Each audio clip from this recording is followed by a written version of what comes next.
بسم اللہ الرحمن الرحیم۔ السلام علیکم۔ ابو محذورہ رضی اللہ تعالیٰ عنہ ابھی 9 عمر تھے۔ ان کی آواز بہت خوبصورت تھی۔ وہ مکے کے باسی تھے۔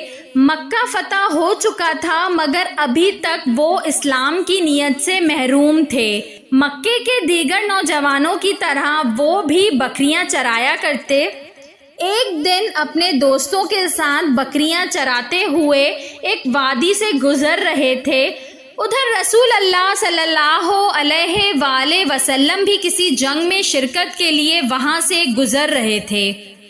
ایک وادی میں پڑاؤ ڈالا گیا۔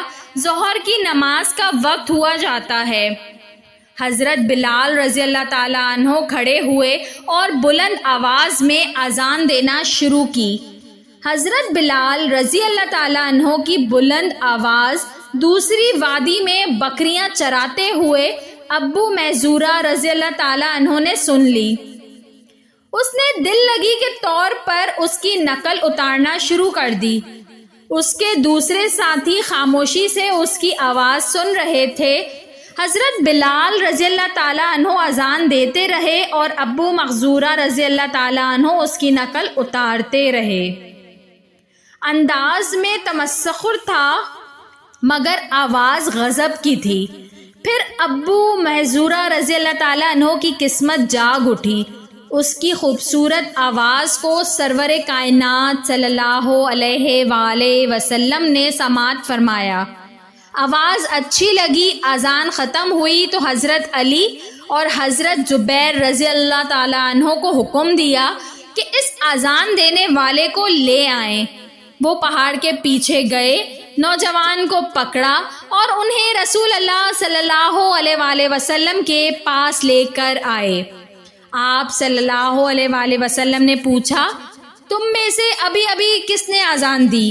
اب انہیں خجالت محسوس ہوئی۔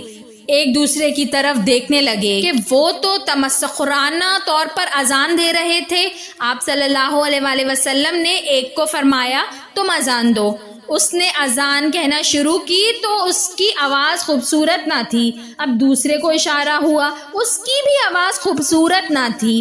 اب ابو محذور رضی اللہ تعالیٰ عنہ کو اشارہ ہوا، اس کی آواز دلوں میں اترنے والی تھی۔ ارشاد ہوا، تم نے ابھی اذان دی ہے؟ کہنے لگا، ہاں۔ آپ صلی اللہ علیہ وآلہ وسلم نے اپنے مبارک ہاتھ کو آگے بڑھایا، ابو محذورہ رضی اللہ تعالیٰ عنہ کا عمامہ اتارا اور اس کے سر پر دستے شفقت پھیرا اور دعا فرمائی، اے اللہ اس بچے میں برکت دے اور اسے اسلام کی ہدایت فرما۔ ابو محذورہ رضی اللہ تعالیٰ عنہ کی کیفیت کیا ہوگی؟ اللہ کے رسول صلی اللہ علیہ وآلہ وسلم کے مبارک ہاتھ کی لمس کی لذت اور پھر اس کی قسمت جاگ اٹھی۔ آپ صلی اللہ علیہ وآلہ وسلم نے ابو محذورہ رضی اللہ تعالیٰ عنہ مزید بشارت دی اور وظیفہ مقرر فرمایا، جاؤ تم مکہ والوں کے مؤذن مقرر کیے جاتے ہو۔ اب تم اہل مکہ کے مؤذن ہو۔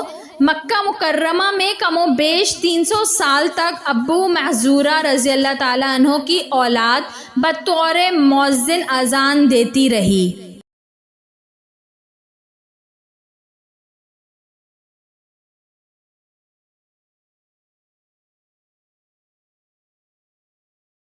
ویڈیو پسند آئی ہو تو اس کو ضرور لائک کریے گا اور ایسی مزید اچھی ویڈیوز دیکھنے کے لیے میرے چینل اردو کہانی گھر کو سبسکرائب کر لیجئے۔ Thanks for watching. اللہ حافظ۔